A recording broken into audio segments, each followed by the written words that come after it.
Eso ya es, vamos, ¿quién no lo toma? Yo lo tomo y no me pasa nada. Entonces aquí ha venido Cristina. Cristina es la CEO de unos laboratorios, es farmacéutica. Eso lo primero, claro, si no, no estaría aquí. Y es la CEO de Laboratorios Inmelab en Madrid, con los cuales colaboramos con todo este tipo de suplementos, ¿vale? Y entonces, bueno, le hemos pedido que por favor ella venga y nos hable pues, de estos suplementos para el dolor crónico y a ver si esta nutrición realmente también nos puede mejorar y empoderar en el tratamiento del dolor. Muchísimas gracias, Cristina, por venir. Vale, genial. Bueno, gracias por estar aquí. Voy a hablar, como ha dicho Rubén, de la suplementación en el manejo del dolor. Y bueno, pues ¿qué necesitamos para que una persona se sienta bien? Ya lo hemos hablado en esta jornada un montón de veces, ¿no?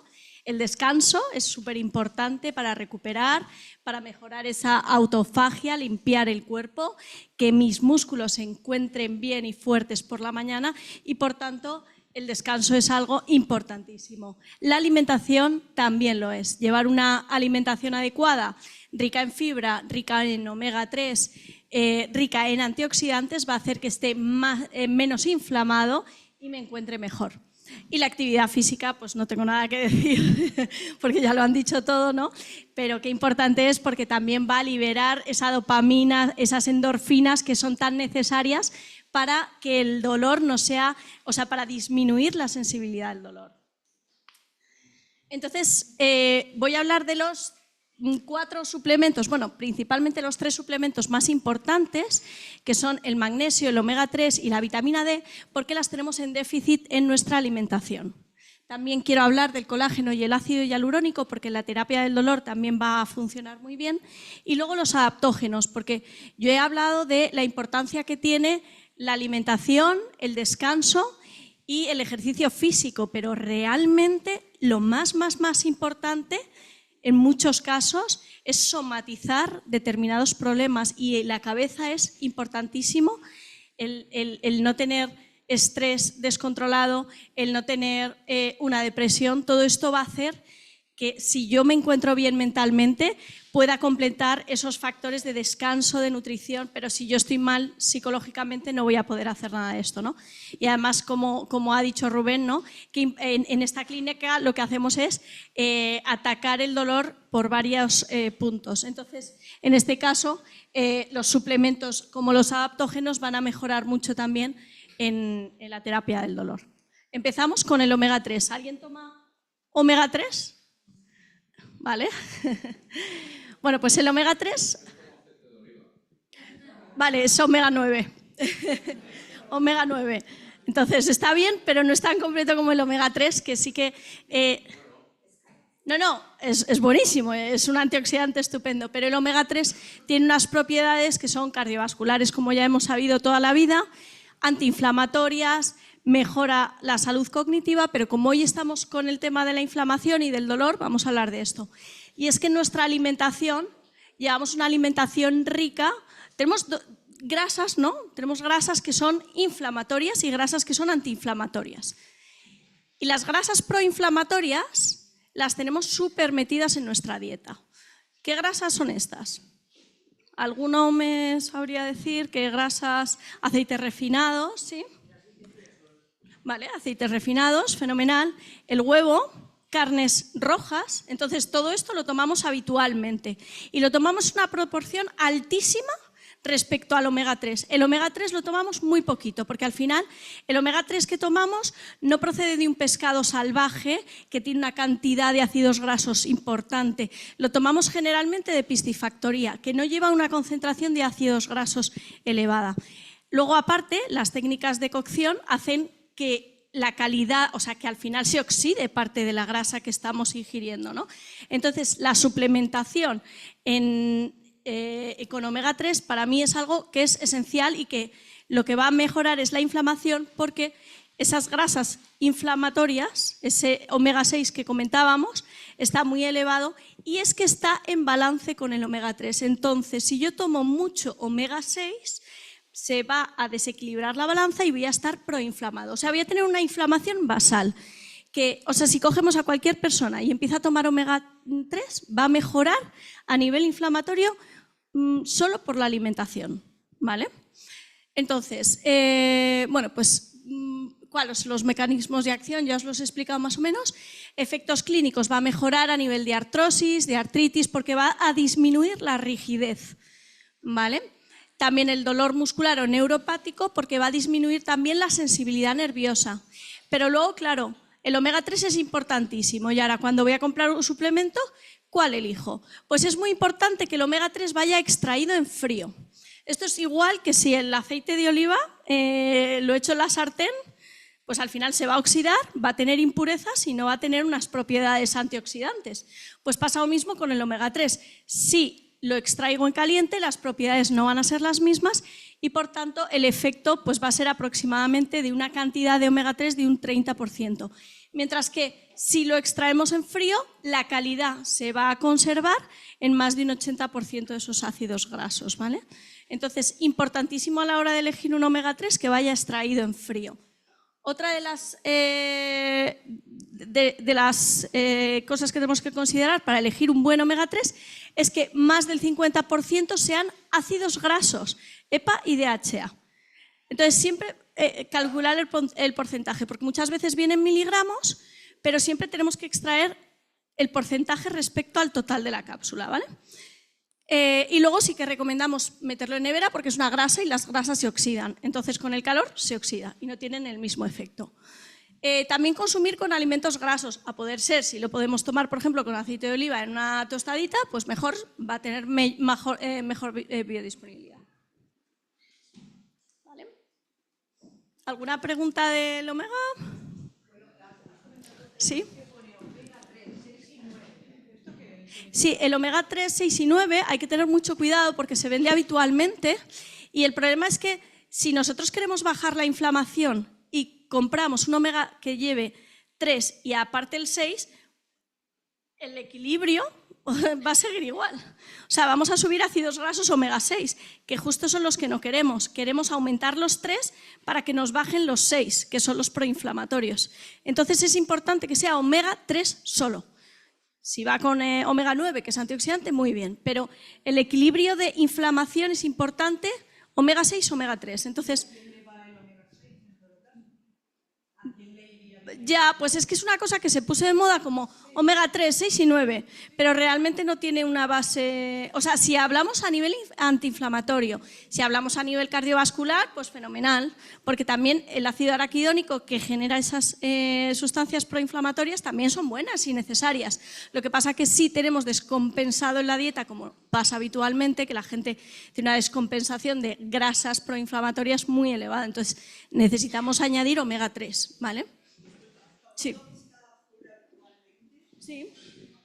El problema de tomar pescado azul habitualmente es el acúmulo de los metales pesados, que tenemos que tomar 2 raciones semanales, porque si no podemos acumular un exceso de metales pesados. Y luego tendría que ser eso, pescado azul, que no fuera, porque mucha gente dice, no, es que tomo pescado, pero tomo merluza, no tiene tanta cantidad de omega 3. Y luego con la cocción, pues eso, es una forma de mejorar la absorción de grasas buenas y que sea de forma diaria, sin tener que pensar, no, es que esta semana no he tomado 2 raciones o me he tomado, ¿sabes? O sea que al final se va a mejorar la inflamación. Y es que todos tenemos inflamación crónica, o sea que al final el omega 3 es importante para todos. Sí. Fenomenal. Mucho mejor, claro, muchísimo mejor. Siempre sería lo de elección, lo que pasa es que no es tan fácil encontrar eso porque la gente generalmente toma atún. Es más típico, ¿no? Tomar atún y sí que lleva un acúmulo de metales importantes. Bueno, pues el magnesio es que es importantísimo, ahora ya lo vemos en todos lados, en las redes sociales, está en todas partes. ¿Y por qué es tan importante el magnesio? El magnesio, tenemos déficit de magnesio porque estamos estresados con la inmediatez que vivimos, que vamos a todos lados corriendo. Yo no conozco a nadie que me diga, no, estoy aquí muy relajado. Generalmente todo el mundo está estresado. Entonces, el estrés lo que hace es que consumamos más cantidad de magnesio. Esto hace que si yo en las frutas y en las verduras no obtengo suficiente cantidad, porque los suelos están empobrecidos en magnesio, y encima, a su vez, tengo mucho estrés, va a hacer que requiera mucha más cantidad de magnesio. Cuando yo empiezo a tomar magnesio, magnesio de calidad lo voy a notar muchísimo. Sobre todo en personas que estén muy estresadas, que tengan tensión muscular, porque ¿qué va a hacer el magnesio? ¿Cuál es su función principal? Relajar las fibras musculares. Es como un relajante muscular. ¿Y a qué me va a ayudar? Pues a dormir mejor, a dormir sin interrupciones o que las interrupciones que tenga no hagan que me desvele. Y esto ocurre muchísimo a partir de cierta edad en la que ya nos acercamos, sobre todo las mujeres, a la menopausia, en las que los despertares nocturnos son súper frecuentes y son muy rollo, porque al final te levantas agotado.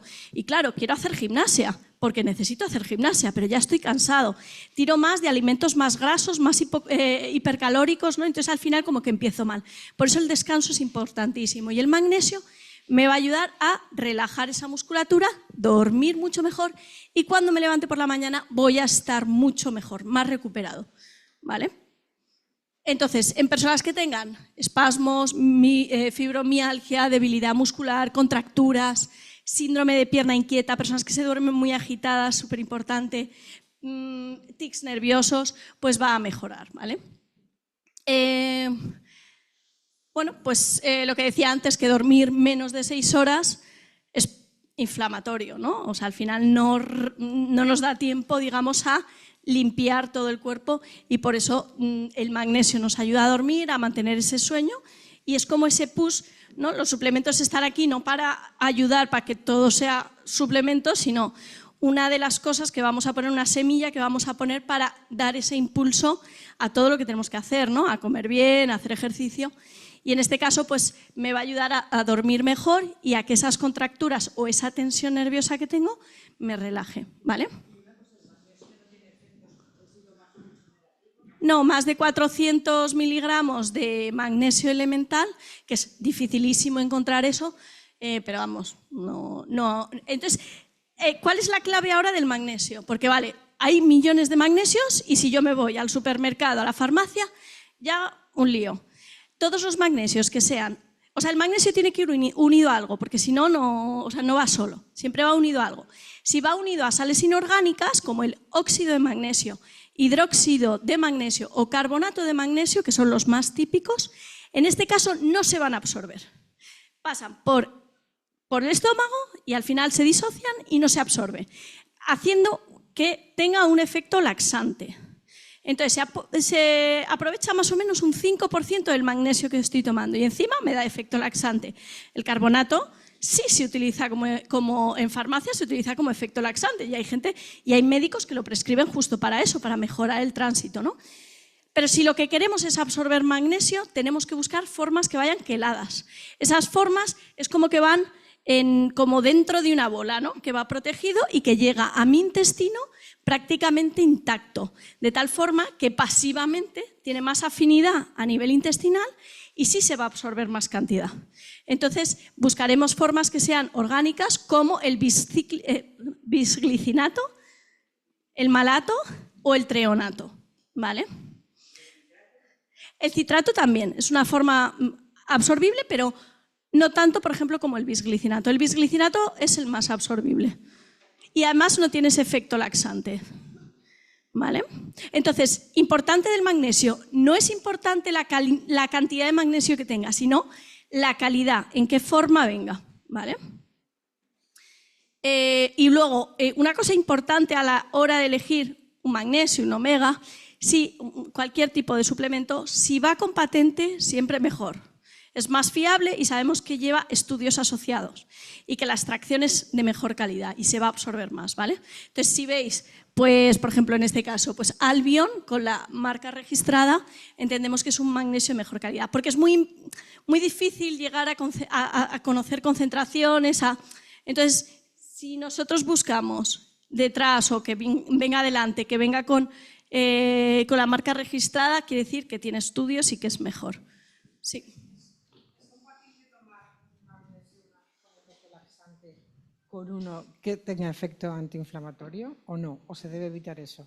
O sea, tomar, por ejemplo, el carbonato de magnesio ¿sí? para tener efecto laxante, pero al mismo tiempo tomar uno que sea un quelato. Perfectamente, ¿sí? Porque es que como se absorbe en un 5% el carbonato, la cantidad de magnesio que yo voy a absorber es tan poca que es que no, es como que no me da igual.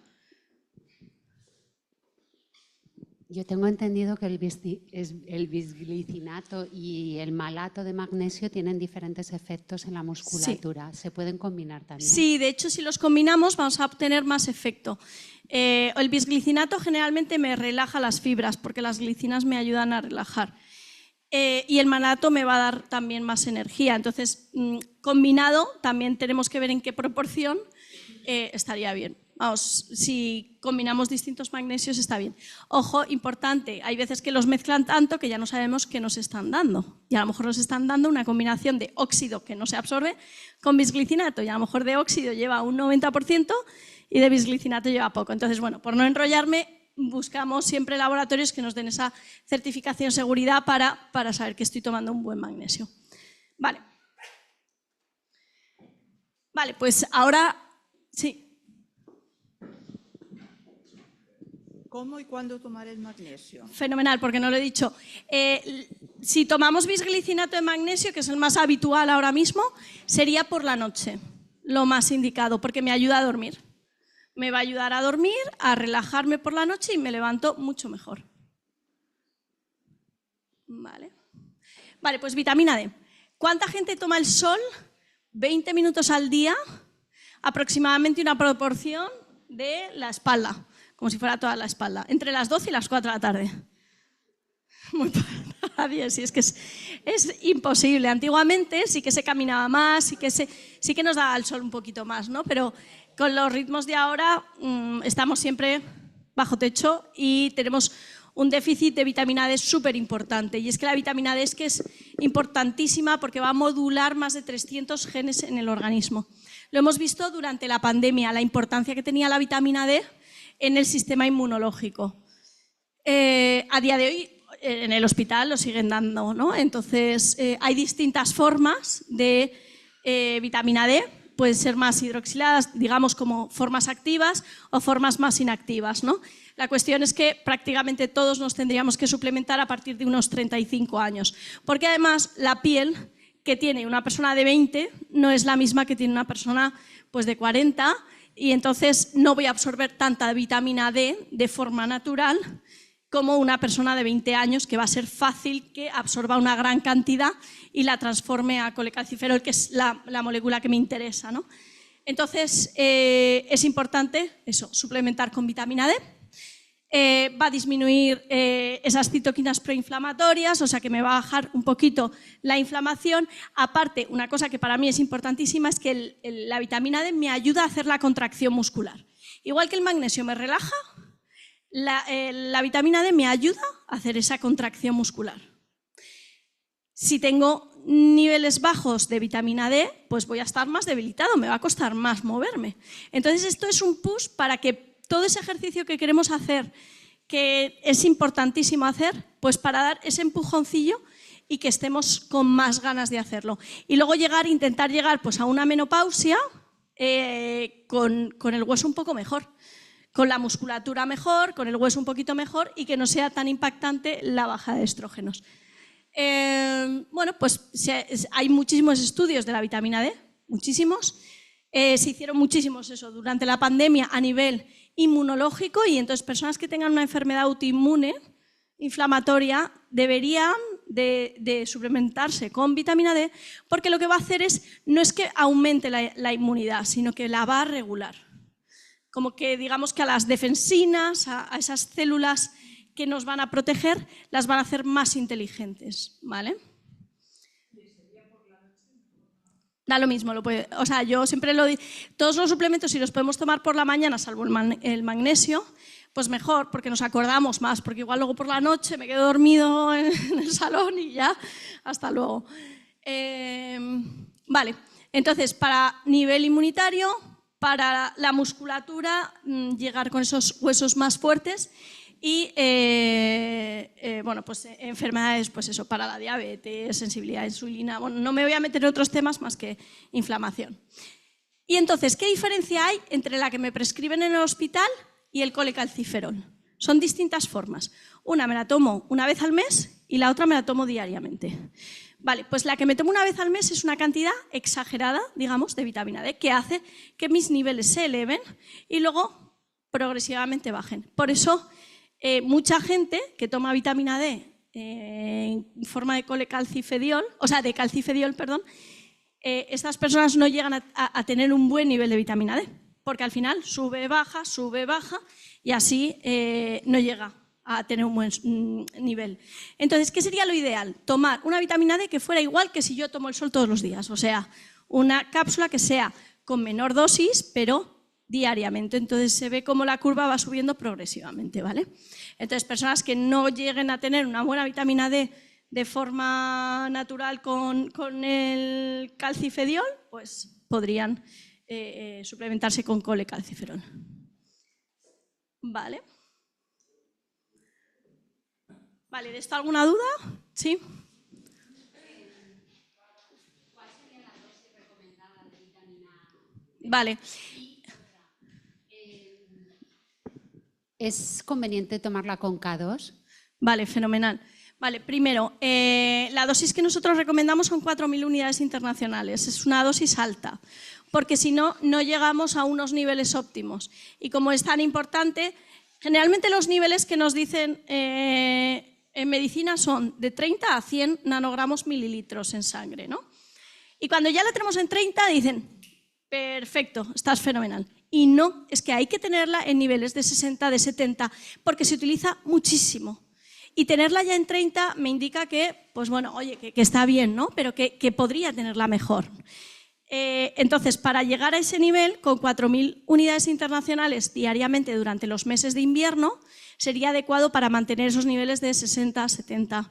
Y llegar a niveles tóxicos es muy difícil con el colecalciferol, porque es un suplemento que nunca va a llegar a un nivel tóxico, porque si no, no sería un complemento. Y luego me has dicho... K2, sí. La K2 la encontramos en fermentos lácticos. Entonces, si estamos con una persona que no toma yogur, no toma queso, esa persona sí debería suplementarse con K2, porque es la forma que tiene de absorberse. Pero nosotros nunca recomendamos suplementarse con algo que ya lo tenemos en nuestra alimentación, porque no, o sea, para nosotros no tiene sentido. ¿Vale? Entonces, solo con lo que nos hace falta. Vale. Vale, sí. Vale, no quería poner la creatina como súper indispensable, pero cada vez más lo es, cada vez salen más estudios como a nivel neurológico funciona estupendamente, como la gente gracias a la creatina consigue un músculo importante, que eso al final me va a ayudar, es otro empujón más que necesita mi cuerpo para formar músculo. Entonces, no lo he puesto explicado entero, pero que la creatina también es importante y hay que tenerla en cuenta, ¿vale? Vale, pues colágeno y ácido hialurónico. Este tema es complicado porque, claro, hay gente que dice que no se absorbe, hay gente que dice que sí. Al final, los años han demostrado que cuando la gente toma colágeno con ácido hialurónico, casi todo el mundo nota una leve mejoría. Pues habrá casos que a lo mejor no. ¿Qué diferencia hay entre algunos colágenos y otros? Esto es lo más clave, ¿vale? Del colágeno. Si yo el colágeno, la cadena de colágeno, la parto en 3 trocitos, van a ser trozos muy gordos y mi cuerpo no los va a poder asimilar y por tanto no se van a utilizar. Si yo este colágeno le hacen una hidrólisis, lo cortan mucho, el colágeno se va a quedar en péptidos bioactivos que sí, que se tiñe una de las fibras, digamos, y se ha comprobado cómo sí que llegan a tejidos. La hidroxiprolina. Es que yo sé que esto es un tema un poco de... pero sí se ve cómo llegan a los tejidos. Y aparte, el intestino, cuando ve que las fibras están, o sea, como que llega colágeno roto, digamos, al intestino, por compensar, genera más fibras de colágeno, ¿vale? Pero bueno, en este caso, importante, la única patente que tiene estudios, en este caso además es que es la única, bueno, también hay otra que es Verisol, pero la que más estudios tiene es Peptan. Y esto lo encontramos en muchos suplementos, ¿eh? O sea, el Peptan es un colágeno que lo encontramos en muchísimos suplementos, es muy usado, ¿vale? Pero solo fiaros de este, porque es que si encontramos el del Mercadona de 350 de colágeno hidrolizado marino, muy bien, pero todo lo que me tomo, todo lo elimino, porque no se absorbe, ¿vale? Y luego el ácido hialurónico, que el ácido hialurónico va a mejorar esa rigidez articular y el desgaste articular cuando es leve. Evidentemente esto no me va a solucionar un problema de una artrosis gigante, pero sí me va a ayudar a la rigidez, sobre todo a estas personas pues, que tienen rigidez en las manos, un poquito las articulaciones de la pierna al final pesa más, entonces el desgaste es más fuerte, pero personas que se levantan eso, rígidas, con dolor, les va a mejorar muchísimo. Aparte de otros beneficios que tiene a nivel ocular, por ejemplo, el ácido hialurónico mejora bastante. ¿Y qué dato es importante tener en cuenta? Que no es lo mismo que una chica de 30 años utilice colágeno con ácido hialurónico, que va a mejorar, va a mejorar muchísimo. Por ejemplo, a nivel de sequedad ocular va a mejorar en 3 días, porque es súper rápido, se absorbe muy rápido, que una persona que tiene pues 80 años y que va a necesitar más péptidos, ¿vale? Que esa persona va a tardar más tiempo. Esto es importante tenerlo en cuenta, porque hay gente que dice, me ha mejorado la hidratación ocular el 3er día, y hay señoras que tardan, pues eso, 28 días, 30, ¿vale?, en mejorar esa hidratación. Vale, ¿alguna cosilla de aquí? Sí. ¿Hay algún producto que combine todo? Sería tan grande que no... Ya. Total. Sabía además que me lo iban a preguntar porque efectivamente sería la bomba. Tendrían que ser viales y luego no es tan fácil. No puedes meter una grasa con un péptido, ¿sabes? Sí. Y, ojo, hay veces que se formulan productos que llevan un poquito de todo, pero poco de nada. O sea, al final el efecto es cero patatero. Y yo soy farmacéutica, lo llevo viendo muchos años como... productos que tal, pues bueno, que se anuncian mucho o que tal, pero luego no tienen un efecto bueno. Porque, por ejemplo, aquí yo estoy hablando del colágeno y ácido hialurónico. En nuestro caso, por ejemplo, y no voy a hablar nada del laboratorio, pero yo solo estoy hablando del colágeno y ácido hialurónico, pero lleva aparte antioxidantes que hacen que se absorba más, pues como la vitamina C es importante para que se absorba y, bueno, pues eso, o sea, combinación de más... sustancias. Sí, yo tengo otra pregunta. Sí. ¿Qué dosis de ácido hialurónico y es mejor que vayan por separado o juntas? No, juntos, porque trabajan juntos. El colágeno y el ácido hialurónico trabajan juntos. O sea, que en la misma patente ya viene la dosis adecuada o cómo. No. Las patentes las puedes comprar en una dosis o en otra. Entonces, dependiendo si lo que queremos es más colágeno, o sea, el ácido hialurónico tendría que llevar 100 miligramos. A partir de 100, 120 miligramos de ácido hialurónico. Si me paso el tiempo, me... Ah, sí, ya va. Vale, ya... Vale. Sí, o sea, el ácido hialurónico a partir de 100, ¿vale? 120. Hasta 200, que tampoco sea más de 200. Y el colágeno, dependiendo, porque, si es marca Peptan, ¿vale? Que es el que más, porque los otros me da igual que lleven 15 gramos que no tal, a partir de 800, de 1000 miligramos, pero realmente cuanto más incorporamos, pues más colágeno, o sea, más lo vamos a notar. Vale. O sea, 5000, 3000. Y otra pregunta, para producir colágeno, ¿es una alternativa tomar aminoácidos con vitamina C o es mejor tomar el colágeno de Peptan directamente? Claro, es que, los péptidos son aminoácidos, realmente, juntos. O sea que proteína, péptido, aminoácido es lo mismo, pero en distintos tamaños. Entonces, sería lo mismo los aminoácidos al final de colágeno, de la formación de colágeno, que lo que es el colágeno Peptan.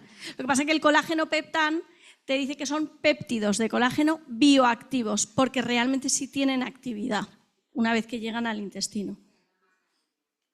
Sí, por lo menos tienen estudios. Que no es tan fácil encontrar estudios en el tema de la suplementación. Aunque vaya bien, pero luego no es tan fácil, porque a nivel de absorción y sobre todo el colágeno es complicado, o el ácido hialurónico es muy difícil de estudiar, porque es una molécula súper inestable, y es difícil, pero sí que se ve el resultado, como luego en piel mejora muchísimo la hidratación, tiene resultado, digamos, físico, pero es difícil de ver la absorción, es complicado.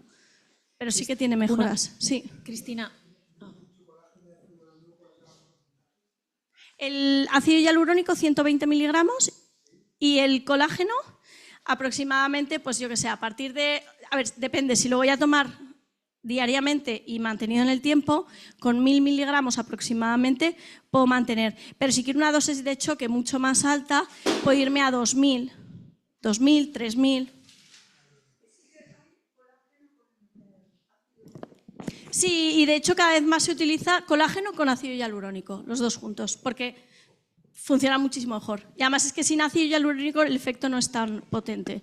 Es que el ácido hialurónico da muy buenos resultados. ¿Todos estos suplementos, durante cuánto tiempo te los puedes tomar? Sí. ¿Tienes que hacer alguna pausa? Sí. Vale, pues por ejemplo en el caso de la vitamina D, que es liposoluble y sí se almacena, en este caso yo recomiendo durante los meses de verano no tomarla. Sí, a ver, se podría tomar porque luego mucha gente se esconde del sol cuando llega el calor. Entonces los niveles bajan. Ah, bueno, claro, es que claro, yo estoy acostumbrada en Madrid. Claro, a ver, sobre todo esto depende de cuánto te expongas al sol. Si es una persona que odias ponerte al sol, que no quieres que te salgan manchas, que no sé qué, pues toma vitamina D. Si te encanta estar en una terracita, subirte para mí es lo mejor, o sea, al final que te dé el sol de forma natural. Aunque ahora los dermatólogos nos exigen ponernos protección solar, pero bueno, yo soy de remangarme un poco y me gusta que sea vitamina D real. Pero si no voy a completar esto, porque me va a ser imposible y van pasando los días entre semana y no tal, la suplementación es importantísima. Yo creo que la jornada del año que viene la haremos solo de suplementación, ¿vale? No me quiero poner yo la medalla, pero fue idea mía, ¿vale? Ahí lo dejo. Pero vamos, ya está. O sea, la traeremos solo a Cristina, hará un monólogo y ya está. Gracias por todas las preguntas que no me habéis hecho y a Cristina sí. Una más y, bueno, Vicente como es psicólogo lo entiende porque estudia la mente, pero ¿hay alguna pregunta? Sigue, Cristina. Por ejemplo, el omega 3 sí, y de hecho se debe, porque no lo tomamos en la dieta. El colágeno sí, pero se pueden hacer parones cuando me apetezca, pues lo dejo de tomar. Que quiero un choque pues más para piel, para ojos, para tal, más hidratación, pues puedes tomarlo durante... O sea, no hay ningún problema porque se elimina. Lo único, la vitamina D, ¿vale? Vale, venga, Cristina, acelera. Voy, ya, termino, perdón. Los adaptógenos, lo que decía, al final la mente es súper importante y estar bien psicológicamente es más importante muchas veces que cualquier otra cosa.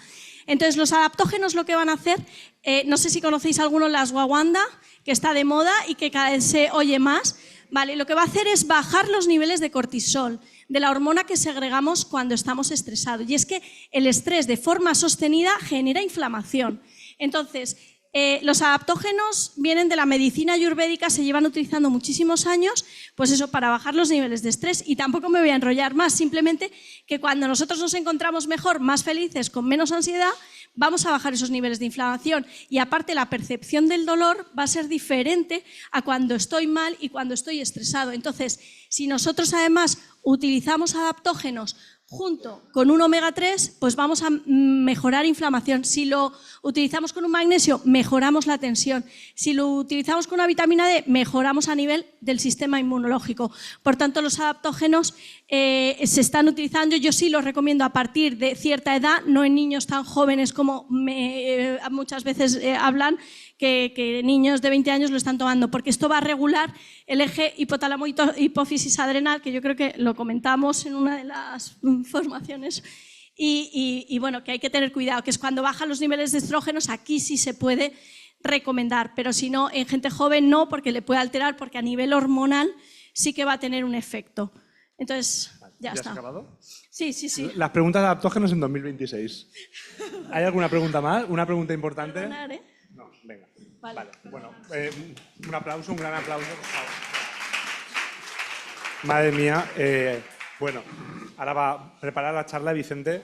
La verdad es que para que veáis la relación cuando habléis con vuestro médico, mientras un segundo solo, todo esto surge porque realmente al médico, cuando os preguntamos a los pacientes qué estáis tomando, ¿no? Nos decís algo para la diabetes, algo para el colesterol, lo apuntamos, algo para la tensión, toma, y luego tomo magnesio, omega 3, y el médico habitualmente era como, ya, sí, venga, hasta luego. ¿No? Muy bien, enhorabuena. Y claro, pero cuando un paciente te decía eso, era enhorabuena. Cuando en la mañana la mitad te dicen eso, al final la mente se activa y, hostia, pues igual esto hay que saber, ¿no? A raíz de ahí contactamos, nos han dado formación y sabemos más. Y luego hay que saber de dónde lo toman. Claro, cuando el paciente te dice que todo lo coge del Mercadona por 3,50 o de la María de la Justicia, pues también vas muy a hondo al tema y gracias a Cristina, por supuesto, hemos aprendido porque nos ha formado ella, pero bueno, y mil gracias por la atención que ha sido genial. Y va a acabar Vicente Monsalve, ¿vale? Que es psicólogo de la Unidad del Dolor del Hospital General Universitario de Valencia y nos va a finalizar con una charla magistral sobre cómo vivir con este dolor, sus aspectos emocionales, sociales y laborales. Muchísimas gracias, Vicente.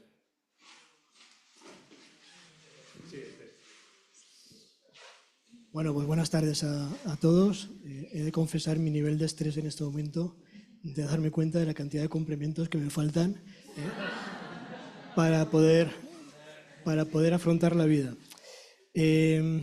Bueno, ser el último ponente de una jornada siempre tiene una ventaja. Es que hay muchas cosas que ya se han dicho y, por tanto, pues voy a intentar resumir lo máximo posible y no generar estrés a Rubén, que está moderando la mesa.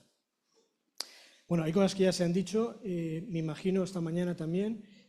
Bueno, sabemos que el dolor es una experiencia sensorial, pero es una experiencia sensorial y emocional desagradable. Por tanto, ya podemos decir que es una experiencia psicológica. Hay un efecto psicológico. El dolor está configurado por una serie de procesos biológicos que generan ciertos tipos diferentes de dolor, que están en un entorno que se han comentado aquí a nivel de motor, a nivel de movimiento, y que se establece en un contexto psicosocial, que bueno, vamos a intentar hablar un poquito de él. Antes de eso, quería ser políticamente un poco más incorrecto, y me planteaba yo si, respecto al título de las jornadas de hoy, si hay que vivir sin dolor. Porque al final el dolor es un mecanismo adaptativo que es necesario para la supervivencia de la especie y seguramente si no hubiera existido dolor, pues no estaríamos aquí hablando, porque el ser humano no hubiera evolucionado. Y en ese sentido, pues debemos entender el dolor de una forma más amigable, por decirlo de alguna manera. Y de hecho, las terapias psicológicas en pacientes con dolor crónico pues intentan ayudar a que el paciente tenga una relación más amistosa con el dolor. Bueno, el dolor agudo siempre lo entendemos fácilmente. Es un estímulo que genera una respuesta. Sin embargo, entre estímulo y respuesta, pues se plantean que habían otras cosas que deberían de explicar por qué ante el mismo estímulo pues las personas generan respuestas que son distintas. Este interés, bueno, es muy largo en la historia. Yo he puesto aquí un ejemplo porque me ha parecido una cosa muy anecdótica y muy interesante, y es que ya a finales del siglo XIX, Pío Baroja, que era médico, se dedicó a estudiar medicina y como otros muchos autores de la literatura dejaron la medicina para hacer otras cosas, pues escribió una tesis doctoral que hacía referencia a la psicofisiología del dolor. Era una época en que no se sabía nada de psicología, se sabía poco de las neuronas porque era el momento, era la época de Santiago, de Ramón y Cajal. No se sabía nada de Freud porque empezaba a publicar en ese momento sus escritos, y en España llegaron muchísimo más tarde, pero él ya planteaba una hipótesis, y es que la red nerviosa, el sustrato anatómico de la red nerviosa, pues tenía alguna relación con lo que denominaban en un lenguaje más antiguo con el complejo psíquico y la personalidad de la conciencia. Bueno, ya recientemente, hace 60 años, se potencia enormemente el interés por lo psicológico en el dolor, las características psicológicas o las variables psicológicas en el dolor, con la publicación de la teoría de la compuerta de Melzack y Wall. Melzack era un psicólogo, Wall era un neurofisiólogo, y publicaron en el año 65 la famosa teoría de la compuerta, que al final dice que el sistema nervioso central tiene la capacidad no solo de responder la respuesta ante un estímulo, sino que de modularla. Ahora sabemos que el dolor no estimula un área concreta del cerebro, estimula una red nerviosa donde intervienen multitud de áreas cerebrales. Algunas de ellas están relacionadas con la emoción, con la memoria, otras están relacionadas con la evaluación, otras están relacionadas con las respuestas emocionales, y todo ello hace que al final sintamos, percibamos diferentes experiencias de dolor ante la misma patología, ante la misma lesión o incluso sin lesión. Ahora sabemos que el dolor tiene una serie de características que no solo es la parte sensorial o discriminativa, que es la que nos permite delimitar qué cantidad de dolor y qué cualidad de la estimulación sensorial sentimos, si sentimos un pinchazo o sentimos escozor o quemazón, sino también está caracterizada por una área motivacional afectiva. El dolor se percibe como desagradable, en general, porque no siempre se percibe como desagradable, y al percibirse como desagradable y agresivo, pues motiva a la acción, motiva a que si me quemo quitar la mano. Esta es la característica que hace que, pues, por ejemplo, ciertas conductas sexuales, pues el paciente perciba dolor, pero lo perciba como algo agradable, no como algo desagradable, y por tanto no se aleja de él, sino que lo busca. Y por último, la parte más cognitiva, que es la parte, digamos, más humana, donde hay una integración superior de la experiencia sensorial, la experiencia del dolor, que se produce a nivel cortical, y donde intervienen fenómenos tan complejos como la atención, como la memoria, como las experiencias previas, las creencias, etc. Bueno, cuando el dolor es agudo, hay un estímulo, hay una respuesta, respondemos con mala uva porque me he quemado, respondemos emocionalmente, pero esa respuesta pues desaparece rápidamente. Cuando el dolor se mantiene en el tiempo, lo que se produce es una serie de cambios a nivel de las estructuras del sistema nervioso central, unos cambios a nivel del funcionamiento bioquímico del sistema nervioso central y una alteración de esa red neuronal que nos hace percibir ese dolor. A medida que el dolor se mantiene en el tiempo, se produce una neuroplasticidad, o sea, por la neuroplasticidad se producen esos cambios que se mantienen en el tiempo. Y además se producen alteraciones de la conducta que se han comentado aquí anteriormente. Se producen alteraciones afectivas como la ansiedad, la depresión, se producen alteraciones cognitivas, alteraciones de la atención, de la memoria, y esas alteraciones de conducta lo que hacen es mantener el estado de alerta del sistema nervioso central. Se ha comentado aquí mucho el concepto de inflamación. Pues el cerebro se inflama y aprende a quedarse inflamado, porque entiende que esas respuestas son respuestas amenazantes y el sistema nervioso responde como de forma que nos intenta defender. Por eso se plantea que el cerebro, cuando hay dolor crónico, no es que funcione incorrectamente, sino que funciona con la información que recibe. Y si recibe una información amenazante, el sistema nervioso responde. Por tanto, el dolor crónico es el resultado de un cerebro que está en modo de protección constantemente. Bueno, cuando hablamos de dolor crónico, hablamos de ese dolor persistente de más de 3 meses, que puede tener relación o no directa con el daño tisular, que afecta entre el 20 y el 30% de los adultos globalmente, y que ya desde el 2019 se consideró como una enfermedad por la Organización Mundial de la Salud. Aquí una gráfica de prevalencia global del dolor crónico, que bueno, tiene cierto interés, aproximadamente el 20-25% en Europa, un poquito más en América, donde menos porcentaje hay de dolor crónico es en Asia y donde más es en África. Bueno, probablemente por temas del estilo de vida, la alimentación que hemos comentado, etc. Bueno, en cuanto a la prevalencia ya se han comentado cosas, simplemente comentar que ese es un estudio del año 2022 de más de 7.000 entrevistas.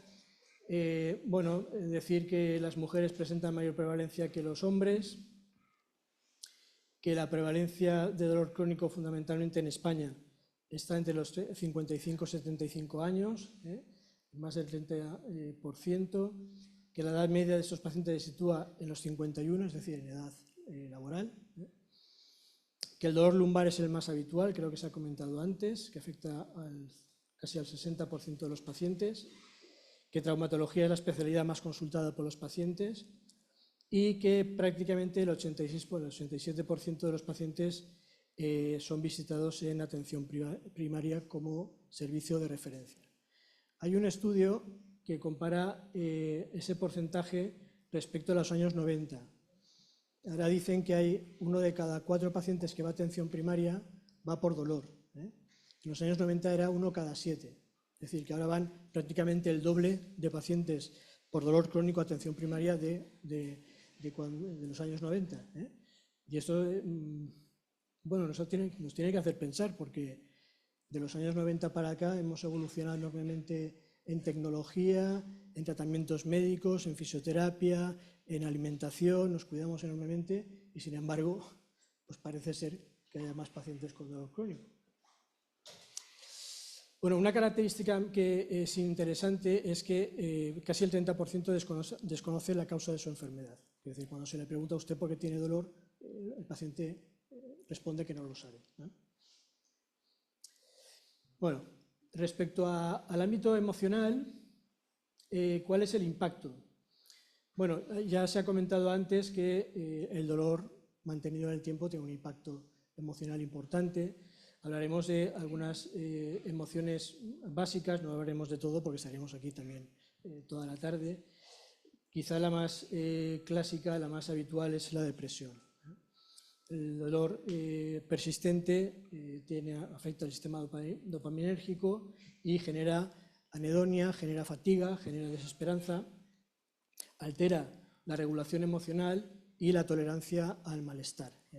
El umbral de dolor, la tolerancia al dolor, pues disminuye. Dentro de ese estado emocional son características la irritabilidad, la culpa y a veces la pérdida del sentido de la vida.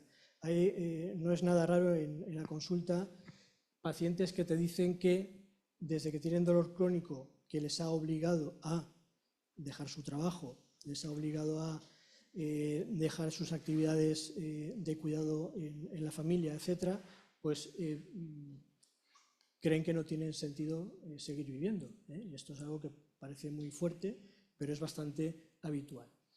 De hecho, el riesgo suicida pues es de un 18%, que es un porcentaje pues, realmente alto.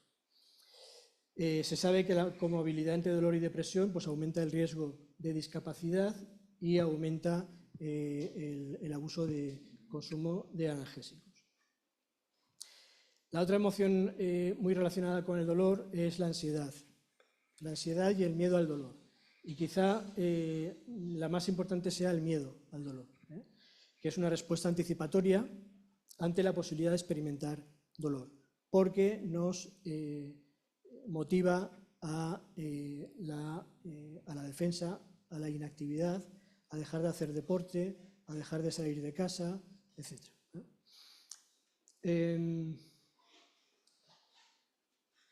Y a mantener conductas que no son adaptativas. Yo recuerdo un paciente, el doctor Andrés, que no está, pues lo recordará seguro, un paciente que tenía un problema cervical, de dolor cervical, que venía con un collarín. El paciente llevaba el collarín desde hacía 6 o 7 años y no se lo había quitado, no se lo quitaba ni para dormir. Yo eso lo vi porque, claro, era un caso curioso y, bueno, se le preguntaba al paciente por qué no se quitaba el collarín. Y el paciente pues comentaba que él empezó a utilizar el collarín porque era lo único que le aliviaba el dolor. Y que tenía miedo a quitarse el collarín porque iba a tener dolor. Bueno, verlo sin collarín era un espectáculo, ¿eh? Una atrofia muscular completa, tenía la raspa nada más y era incapaz de hacer ninguna movilización del cuello porque no tenía ninguna capacidad motora en ese sentido. Bueno, decir que esas emociones activan zonas del cerebro, como la amígdala y la corteza prefrontal, que refuerzan la sensibilización central, refuerzan la sensibilización que tiene el cerebro a la hora de responder. Con el mismo estímulo responde más, o con menos estímulo también responde. El deterioro cognitivo.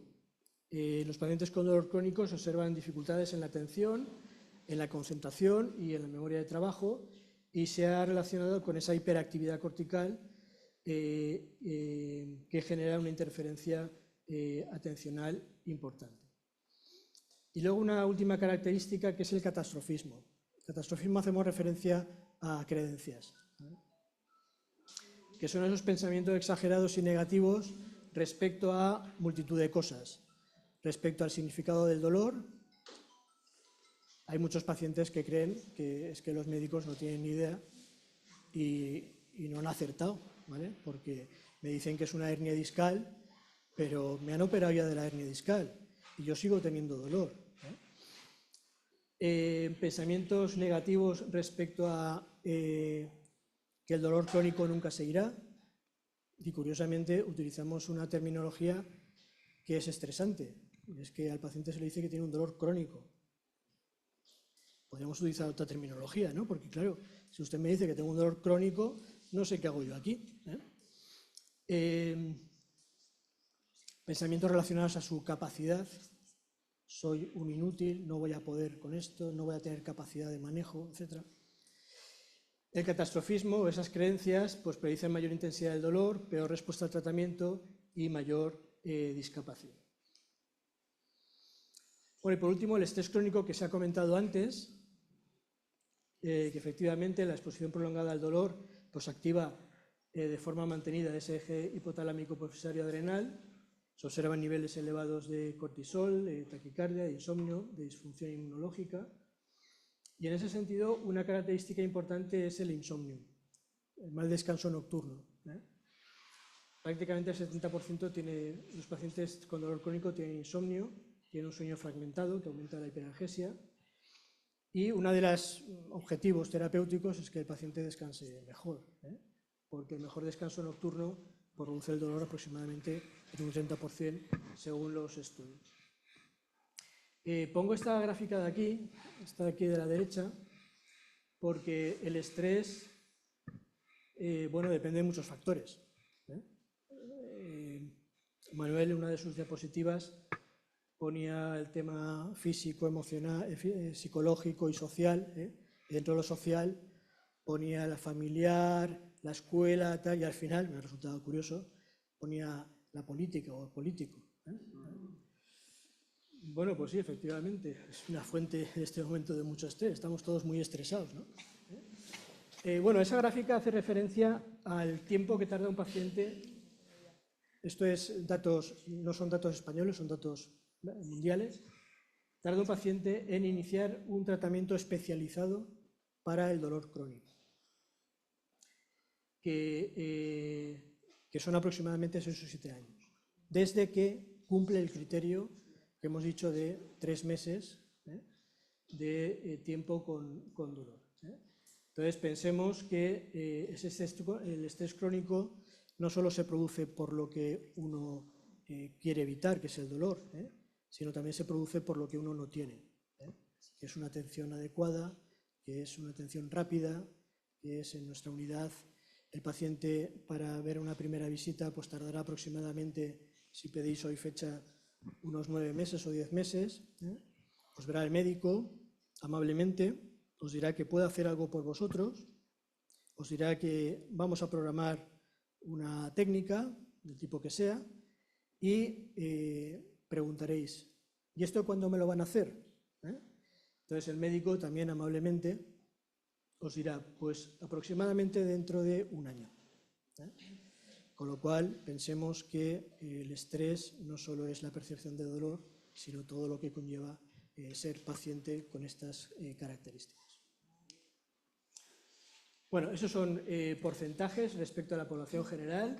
Veréis que hay una importante diferencia respecto a la población general. Hay un porcentaje mayor de depresión mayor, un porcentaje mayor de ansiedad. Quizá la característica más diferencial es el trastorno del sueño, el estrés postraumático y luego la ideación suicida, que es mucho mayor en los pacientes con dolor crónico. ¿Qué podemos hacer para intentar regular el impacto emocional? Bueno, pues en el ámbito de la psicología hay muchas cosas que hacer, hay muchas técnicas que no voy a describir porque estaríamos aquí hasta pasado mañana, pero sí hacer una referencia. En la actualidad, el tratamiento psicológico tiene un sentido un poco diferente al que tenía hace 10, 12 años. Y es que lo que se busca no solo es regular las respuestas emocionales asociadas al dolor, sino intentar que el cerebro, utilizan esa terminología los autores, desaprenda el dolor. Intentar que el cerebro se dé cuenta que es innecesaria una respuesta ante un dolor que ha perdido su capacidad de señal de adaptación.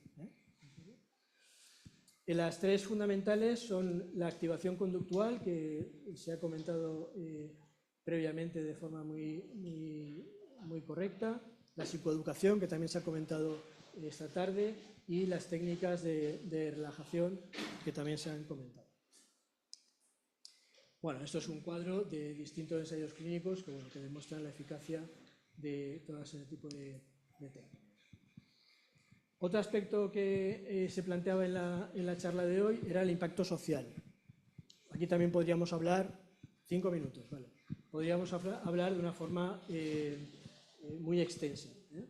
Bueno, el dolor reduce la participación social, a nivel laboral también y familiar, se asocia con incomprensión, con estigmatización y con soledad emocional.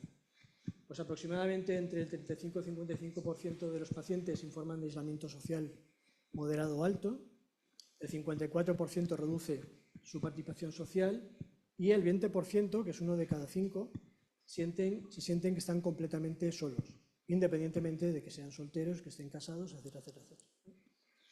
Y 1 de cada 3 sienten que su dolor no es creído. Esto es un problema, y nosotros tenemos en la consulta, es normal, lo que os voy a, no es normal, es habitual, que muchos pacientes digan, es que sí preferiría que me dijera que tengo un cáncer, porque esto mi familia, mis compañeros de trabajo, etcétera, lo entenderían.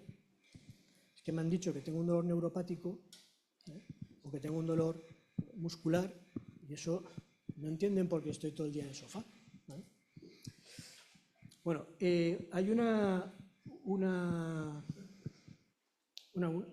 situación que en Japón está cada vez es más habitual, allí lo llaman el hikimori, y es el aislamiento completo de las personas en su habitación, sobre todo en personas jóvenes, que renuncian completamente a la participación social, a la relación social.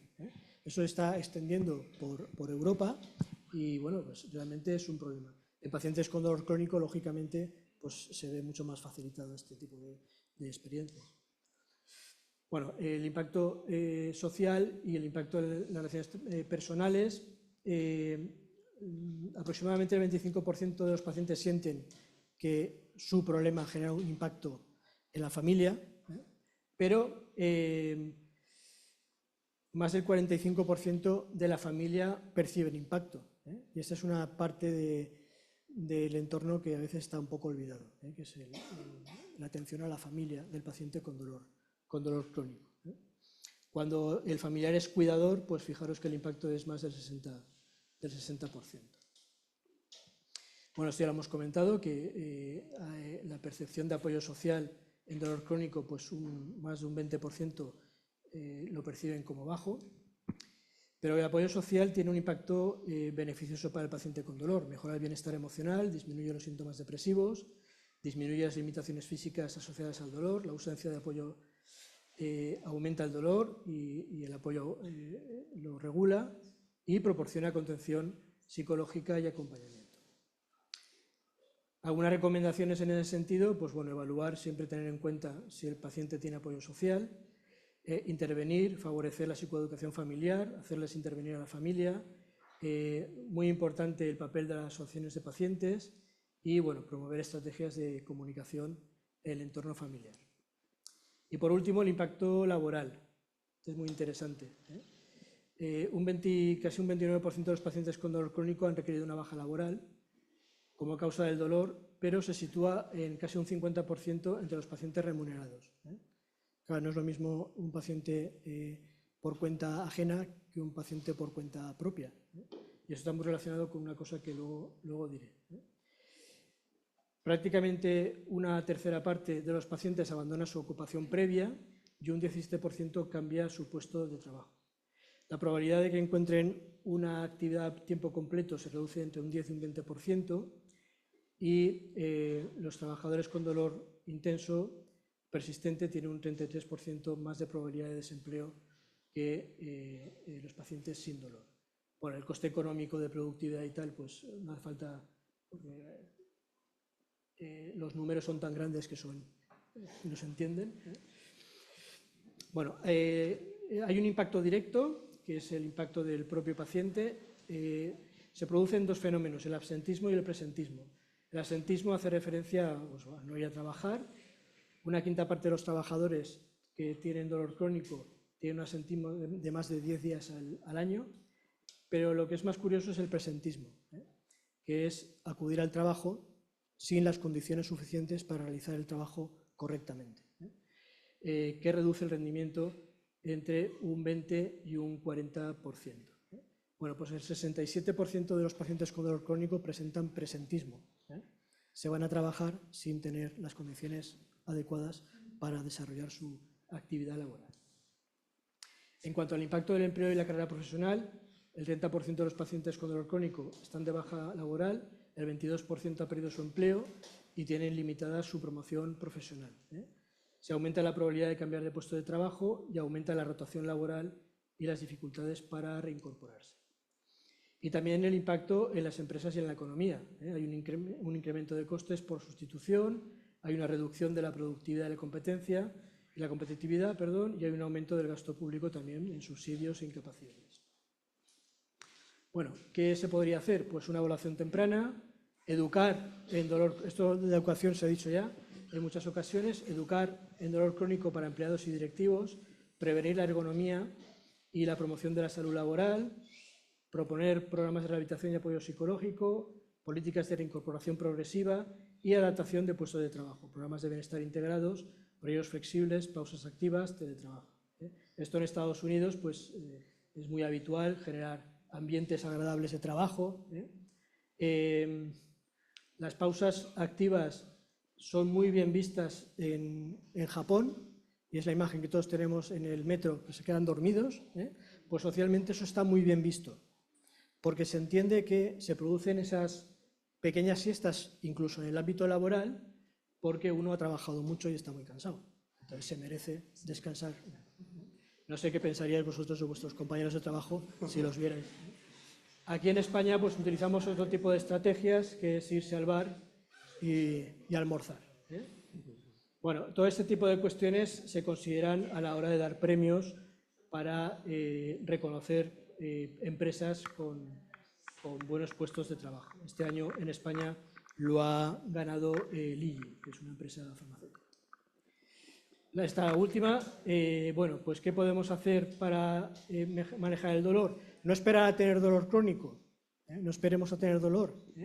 Aprendamos sobre el dolor, calmemos nuestra mente, intentemos relajarnos, descansemos, respiremos, cuidemos el sueño. Hay que moverse, aunque sea poco, como se decía. Hagamos cosas que nos gusten y hablemos de lo que sentimos y pedimos apoyo si lo necesitamos. Y bueno, pues un poco la idea de intentar que el cerebro desaprenda al dolor. Entonces, tenemos que enseñarle. Muchas gracias. Muchas gracias. Yo sé que tenéis muchas preguntas también para Vicente, pero ya no da tiempo, ¿vale? Porque hemos acabado la jornada. Mil gracias por haber venido y sobre todo por haber aguantado hasta el final. Yo sé que, Vicente, que querías recibir muchas preguntas, me lo has comentado antes, pero no da tiempo. Ya fuera, ya que te las hagan todas en la puerta y ya está, ¿vale? Nada, muchas gracias a la organización y ¿está bien? ¿Podemos cerrar la jornada? Bueno, Pues gracias a todos por haber estado aquí, por haber participado y bueno, procuraremos que el año que viene nos emplacemos para mejorar y profundizar en los temas de hoy. Muchas gracias. Que descanséis. Gracias. Aquí tenéis vuestra casa.